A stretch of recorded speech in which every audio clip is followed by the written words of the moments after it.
जरा सोचो, सिर्फ एक चाबी के बदल जाने से दो लोगों की पूरी जिंदगी पलट जाए। इतने ट्विस्ट आपने किसी मूवी में नहीं देखे होंगे। कहानी की शुरुआत होती है एक बरसाती रात से, जहाँ हम एक आदमी को प्लास्टिक ग्लव्स और प्लास्टिक सूट पहने देखते हैं। लेकिन ये सूट वो बारिश से बचने के लिए नहीं, बल्कि कोई भी सबूत ना छोड़ने के लिए पहन रहा था। इसके बाद हम एक आदमी को देखते हैं जो सूट बूट पहनकर उसकी गाड़ी के पास से छाता लेकर गुजर रहा था। तभी किलर गाड़ी से निकला और उस आदमी के पेट में चाकू घोंप कर उसे मार डाला और फिर उसे गाड़ी के ट्रंक में छुपा दिया। इसके बाद उसने गाड़ी में बैठकर अपना सूट निकाला और तब उसका असली चेहरा सामने आया। इस पेशेवर हत्यारे का नाम जैक था। उसने अपनी घड़ी पर समय देखा और सही समय आते ही गाड़ी लेकर निकल गया। फिर अगली सुबह हम हैरी नाम के एक जवान आदमी को देखते हैं जो अपनी जिंदगी से बहुत परेशान था। वो एक एक्टर बनना चाहता था, मगर काम मिल ही नहीं रहा था। उसके पास एक फूटी कौड़ी तक नहीं थी और वो अपनी जिंदगी से बहुत परेशान था। पर उसी वक्त अचानक उसकी मकान मालकिन ने दरवाजा खटखटाया और कहा कि वो उसके लिए नूडल्स लाई है। हैरी ने उसकी बात को इग्नोर करने की कोशिश की, मगर फिर वो नूडल्स का नाम सुनकर खुद को रोक नहीं पाया। जैसे ही उसने दरवाजा खोला तो मालकिन ने उस पर चिल्लाना शुरू कर दिया, क्योंकि उसने कई महीनों से किराया नहीं दिया था। अब मालकिन ने उसे कल सुबह तक किराया भरने को कहा, वरना वो उसे घर से निकाल देगी। फिर उसने हैरी को नहाने के लिए कहा, क्योंकि पूरे घर में गटर जैसी बदबू हो रखी थी। अब वो नहाने के लिए एक पब्लिक सौना में गया।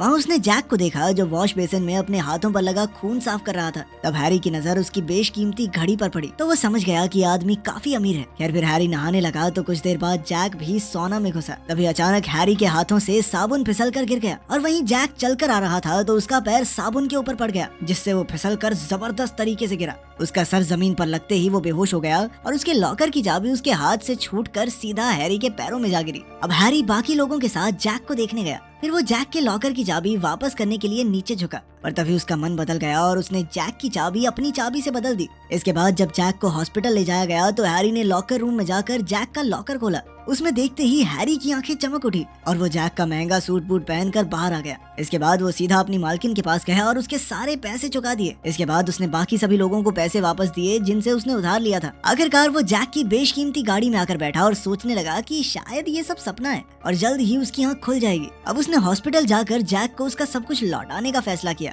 लेकिन जैसे ही वो हॉस्पिटल पहुंचा तो उसने देखा कि जैक उसका नाम ले रहा था। पर सच तो ये था कि जैक को लग रहा था कि उसका नाम हैरी है, क्योंकि डॉक्टर्स ने उसे यही बताया था। असल में सर में चोट लगने की वजह से जैक की याददाश्त चली गई थी। जब हैरी को इसका पता चला तो वो घबराकर फौरन वहाँ से निकल गया। बाद में जब जैक हॉस्पिटल से जा रहा था तो उसे एहसास हुआ कि उसके पास बिल भरने के पैसे नहीं थे। तब लेना नाम की एक पैरामेडिक को उस पर तरस आ गया और उसने जैक का बिल भरने का फैसला किया। अब जैक को कुछ भी नहीं पता था कि वो कौन है, क्या काम करता है, पर फिर भी उसने लेना से वादा किया कि वो उसके पैसे जरूर लौटा देगा। इसके बाद लेना उसे घर छोड़ने गई तो लेना ने उससे उसका नाम और उम्र पूछी, मगर जैक नहीं जानता था कि वो कितने साल का है। उसने अपने कागज देखे तो उसके मुताबिक वो सिर्फ 32 साल का था। लेकिन ये सुनकर लेना हैरान रह गई, क्योंकि वो इससे तो बहुत बड़ा लगता था। वहीं दूसरी ओर हैरी जैक का पता ढूंढकर उसके घर पहुंच गया और इतना आलीशान घर देखकर उसके होश उड़ गए। उसने इतनी अमीरी अपनी जिंदगी में कभी नहीं देखी थी। भाई पैदा ही गरीब हुआ था। घर में घूमते हुए उसे कई यूनिफॉर्म्स मिली जो जैक की थी। उनमें से कुछ मिलिट्री की थी तो कुछ पुलिस की। उधर लेना और जैक कागजों के पते के हिसाब से हैरी के घर आ पहुंचे तो वहाँ की हालत देखकर वो दोनों ही हैरान रह गए। जैक को समझ ही नहीं आ रहा था कि वो इस तरह से घर में क्यों रह रहा है।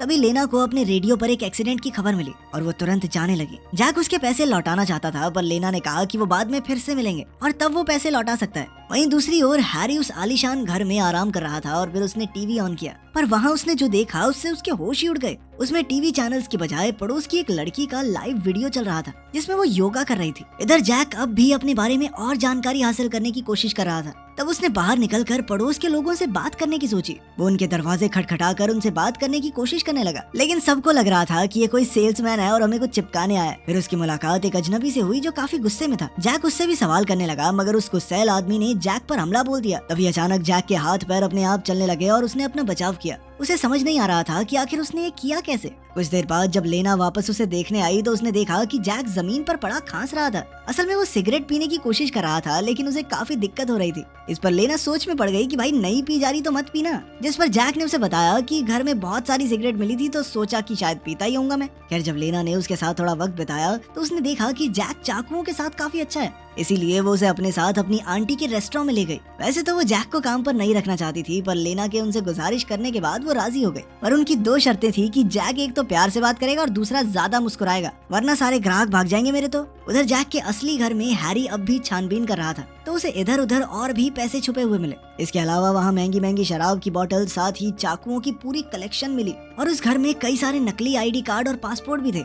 इसके बाद उसने एक बोर्ड देखा जिसमें उसी पड़ोस वाली लड़की उंजू की बहुत सारी जानकारी थी। तभी वहाँ मौजूद पुलिस रेडियोस पर थोड़ा शोर हुआ तो हैरी ने हिसाब लगाया कि ये जरूर पुलिस वाला होगा। फिर उसने सोचा कि उंजू जरूर किसी केस की गवाह होगी और उसकी हिफाजत का जिम्मा जैक का होगा। अब हैरी ने उंजू का घर ढूंढने की कोशिश की और वो बिल्डिंग में कई सारे लोगों से मिला, पर उंजू से उसकी मुलाकात नहीं हुई। थक हार कर वो अपने घर लौटा तो उसने टीवी ऑन किया, जहां उसने देखा कि उंजू किसी चीज की प्रैक्टिस कर रही थी। उसने अपने सर पर चोट लगने के बाद नीचे गिरने का नाटक किया, फिर वो बार बार इसी की प्रैक्टिस कर रही थी। तो हैरी को एहसास हुआ कि ये शोर ऊपर वाले कमरे से आ रहा है, तो शायद उंजू वहीं रहती होगी। कुछ देर बाद हैरी ने उसके घर के बाहर जाकर दरवाजा खटखटाया। जब उंजू ने दरवाजा खोला तो हैरी ने बताया कि वो उसका नया पड़ोसी है, और फिर उसने धक्के से उंजू से दोस्ती करने की कोशिश की, मगर उंजू को उसमें कोई दिलचस्पी नहीं थी और उसने जल्द ही दरवाजा बंद कर दिया। इसी दौरान हम देखते हैं कि जैक रेस्टोरेंट में मन लगाकर काम कर रहा था और चाकू चलाने वाले अपने टैलेंट की मदद से वो काफी अच्छा शेफ बन चुका था, बल्कि उसकी बनाई हुई नई नई डिशेस की वजह से रेस्टोरेंट में भीड़ लगने लगी। फिर कुछ दिन बाद लेना जैक के साथ उसके घर आई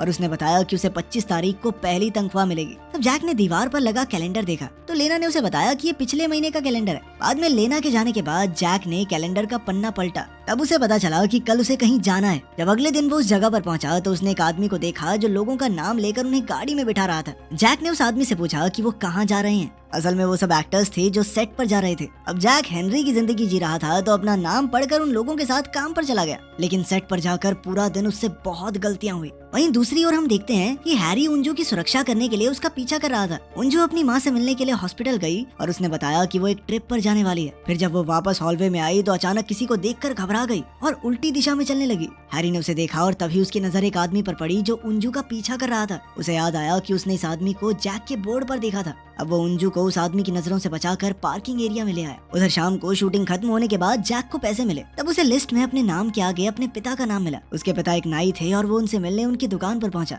उस वक्त उसके पिता अपने ग्राहक के साथ असली हैरी की बात कर रहे थे, लेकिन जैक को लगा कि उसके बारे में बात चल रही है। उसके पिता को लगता था कि हैरी एक नंबर का निकम्मा है और ये सब सुनकर जैक काफी निराश हो गया और वहाँ से चुपचाप चला गया। बाद में जैक ने लेना को बताया कि एक्सीडेंट से पहले वो एक एक्टर बनने की कोशिश कर रहा था और अब वो दोगुने जज्बे के साथ अपने सपने को पूरा करने के लिए मेहनत करेगा। वहीं दूसरी ओर हम देखते हैं कि रात को उंजू ने अपना सारा सामान इकट्ठा किया और सड़क के उस पार जाकर खड़ी हो गई, मगर काफी देर तक वहाँ कोई नहीं आया। उसने अपने घर वापस जाकर देखा कि कहीं वो गलत तारीख को तो नहीं चली गई और उसने हिसाब लगाया कि शायद उसे अगले थर्सडे जाना होगा। उधर जैक अपने घर पर एक्टर बनने की तैयारी में जोरों शोरों से लगा हुआ था। बाद में जब वो फिल्म सेट पर पहुंचा तो उसे हीरो के बॉडीगार्ड का रोल मिला, मगर जैसे ही फाइट सीक्वेंस शुरू हुआ तो जैक खुद को रोक नहीं पाया और बीच में घुसकर हीरो का बचाव करने लगा। शॉट पूरा होने के बाद डायरेक्टर ने उसके पास आकर उसका नाम पूछा। जैक ने उससे माफी मांगी क्योंकि उसे लगा कि उसने बीच में आकर सारा सीन खराब कर दिया, लेकिन असल में डायरेक्टर उसकी फाइटिंग स्किल्स से काफी खुश था। यार इसके बाद हम देखते हैं कि अगले थर्सडे को उंजू एक बार फिर से अपना सामान लेकर सड़क पर खड़ी थी, लेकिन वो जिस भी इंसान का इंतजार कर रही थी वो इस बार फिर से नहीं आया। उधर जैक अपनी अगली शूटिंग पर पहुंचा तो उसे कुछ डायलॉग्स बोलने थे, मगर उसे लाइंस याद करने में दिक्कत हो रही थी। जब डायरेक्टर ने एक्शन बोला तो जैक लाइन तो भूल गया और बस 2 शब्द कह दिए, लेकिन डायरेक्टर को उसके 2 शब्दों में बहुत मजा आ गया। इसके बाद उसका फाइटिंग सीन हुआ और उसने अपनी स्किल्स से सबको हैरान कर दिया। जल्द ही उसका एपिसोड टीवी पर भी आया और रेस्टोरेंट में आने वाले कई ग्राहकों ने उसे पहचान लिया। अब तो लोग उसके साथ फोटोएं खिंचवाने लगे थे। धीरे धीरे दिन बीत रहे थे और अब हैरी उंजू से थोड़ी बातचीत करके उसका विश्वास जीत रहा था। जल्द ही वो दोनों काफी करीब आ गए और एक दूसरे को चाहने लगे। इधर जैक अपने अगले एपिसोड की शूटिंग पर गया, लेकिन वहाँ तो हीरो ने प्रोड्यूसर को फोन करके कहानी बदलने को कह दिया, क्योंकि उसे डर था कि कहीं जैक उससे ज्यादा मशहूर ना हो जाए। जब वो एपिसोड टीवी पर आया तो उसे देखकर लोगों को समझ नहीं आया कि भाई अचानक से क्या कर दिया इन्होंने। खैर फिर उस रात जैक के असली घर में एक फोन बजा तो हैरी ने फोन उठा लिया। कॉल करने वाले इंसान ने हैरी को जल्द से जल्द मिलने के लिए बुलाया। अब हैरी सनग्लासेस और मास्क पहनकर उस मीटिंग में पहुंच गया। वहाँ मौजूद सभी आदमी उससे इज्जत से पेश आ रहे थे, क्योंकि वो जानते थे कि जैक कितना खूंखार पेशेवर हत्यारा है। उन्होंने हैरी से कहा कि उसे पिछले महीने की 25 तारीख को उंजू को जान से मारना था, पर उसने अब तक काम पूरा क्यों नहीं किया। उन्होंने हैरी से कहा कि उसे जल्द से जल्द अपना मिशन पूरा करना होगा, वरना अगर उंजू पुलिस के पास चली गई तो मामला गड़बड़ हो जाएगा। उसी वक्त हम देखते हैं कि एक आदमी खुफिया तरीके से इस मीटिंग की सारी बातें सुन रहा था। जब हैरी मीटिंग से चला गया तो उसने अपने आदमियों को हैरी का पीछा करने को कहा ताकि वो उंजू का पता लगा सके। जब हैरी घर लौटा तो वो बहुत गुस्से में था, क्योंकि अब उसे समझ आ गया था कि जैक असल में पुलिस वाला नहीं बल्कि एक सीरियल किलर है। उधर जैक अगले एपिसोड की शूटिंग कर रहा था। सीरीज का हीरो जैक से इतना जलने लगा था कि इस बार उसने शूटिंग के समय एक्टिंग करते हुए सच में जैक के सर पे डंडा दे मारा। जैक को इस पर बहुत गुस्सा आया, पर फिर उसने मुस्कुरा कर पूछा कि क्या उसने सही टेक दिया। कुछ दिन बाद हम देखते हैं कि अब हैरी जैक का पीछा करने लगा था। आखिरकार जैक ने उसे रोककर पूछ ही लिया कि तुम मेरे मेरे फैन हो क्या? हाँ सर, बहुत प्यार करता हूँ आपसे, मेरे हथियार पे ऑटोग्राफ दे दो आप एक बार। इस पर जैक ने भी ज्यादा ना सोचते हुए उसके गोटों पर अपना नाम लिख दिया। इस सब के दौरान जैक और लेना भी एक दूसरे के काफी करीब आ गए थे। खैर अगले थर्सडे को उंजू एक बार फिर से अपना सामान लेकर सड़क पर आई, पर इस बार हैरी ने उसके सामने जाने का फैसला किया। उसने कहा कि मैं एक पुलिस वाला हूँ जिसे तुम्हारी सुरक्षा के लिए यहाँ भेजा गया था, लेकिन अब उसे असल में उंजू से प्यार हो गया था और वो चाहता था कि वो दोनों हमेशा साथ रहें। मगर तब उस अमीर बिजनेसमैन के गुंडों ने उंजू और हैरी की तस्वीरें अपने बॉस को भेज दी, जिसने उन दोनों को ही जान से मारने का हुक्म दे दिया। फिर अगले दिन जैक की काम से छुट्टी थी, तो उसने लेना और उसके परिवार को अपने साथ पिकनिक पर चलने को कहा। उन सब ने एक साथ बहुत मस्ती की और जैक ने आसमान की ओर देखकर कहा कि अब उसे ये जिंदगी पसंद आने लगी है। मगर फिर रात को जब वो घर वापस लौट रहे थे तो तेज बारिश होने लगी और रेडियो पर एक गाना बजा, जिससे धीरे धीरे जैक को अपनी पिछली जिंदगी के बारे में सब कुछ याद आने लगा। उसे एक्सीडेंट से पहले के दिनों की झलक दिखाई देने लगी और उसे याद आया कि वो एक पेशेवर हत्यारा है। अब जैक सीधा उंजू से मिलने पहुंचा, पर हैरी को लगा कि वो उसे मारने आया है। उसने जैक को रोकने की कोशिश की, मगर वो जैक के सामने टिक नहीं पाया। खैर बाद में जैक ने खुलासा किया कि असल में वो कोई हत्यारा नहीं है। जब भी किसी इंसान को मारने के लिए अंडरवर्ल्ड में फिरौती निकलती तो वो उस इंसान से मिलकर उसे डेथ कॉन्ट्रैक्ट के बारे में सब कुछ बता देता। फिर जैक उन्हें मरने का नाटक करने को कहता ताकि वो इस शहर से दूर जाकर एक नई जिंदगी की शुरुआत कर सके। ये सब सुनकर सभी लोग राजी भी हो जाते थे, क्योंकि अगर उन्होंने बात नहीं मानी तो जैक तो नहीं मारेगा उन्हें, पर कोई और मार देगा। इस तरह जैक किसी की भी जान लिए बिना दोनों तरफ के लोगों को खुश कर देता था। फिर जैक ने बताया कि किसी ने उसे उंजू को मारने का मिशन दिया था, क्योंकि उसके पास एक ऐसी खुफिया फ्लैश ड्राइव है जिसके बाहर आते ही एक अमीर बिजनेसमैन का धंधा चौपट हो सकता है। अब जैक ने उंजू को समझाया कि उसे ये देश छोड़कर जाना होगा, वरना वो लोग उसे जान से मार डालेंगे। मगर उंजू ने कहा कि वो हैरी को अकेला छोड़कर नहीं जा सकती, क्योंकि अब उसकी भी जान खतरे में है। मगर हैरी ने हताश होकर कहा कि मैं तो वैसे ही जिंदगी से परेशान हूँ, तुम चली जाओ, कोई बात नहीं, मेरी चिंता मत करो। मगर जैक के दिमाग में एक प्लान चल रहा था जिसमें उन तीनों को इकट्ठे मरने का नाटक करना होगा और फिर वो सभी अपनी अपनी जिंदगी की नई शुरुआत कर सकेंगे। लेकिन इस प्लान को कामयाब करने के लिए उन्हें जबरदस्त परफॉर्मेंस देनी होगी, वरना अगर किसी को भनक लग गई कि वो जिंदा हैं तो बाकी किलर्स उनका खात्मा कर देंगे। अंत में जैक लेना से आखिरी बार मिलने गया और उसे बताया कि उसकी याददाश्त वापस आ चुकी है और अब वो सब कुछ छोड़कर वापस जा रहा है। जैक ने कहा कि मैं वो आदमी नहीं हूँ जिसे तुम जानती हो, इसीलिए मुझे तुमसे दूर जाना होगा। ये सुनकर लेना को बहुत गुस्सा आया और उसने कहा कि मुझे तुम्हारी पिछली जिंदगी से कोई मतलब नहीं है, तुम अब जो हो मेरे लिए काफी हो। मगर जैक के जाने के बाद लेना को कुछ ठीक नहीं लगा और अब वो एम्बुलेंस में बैठकर जैक के पीछे निकल गई।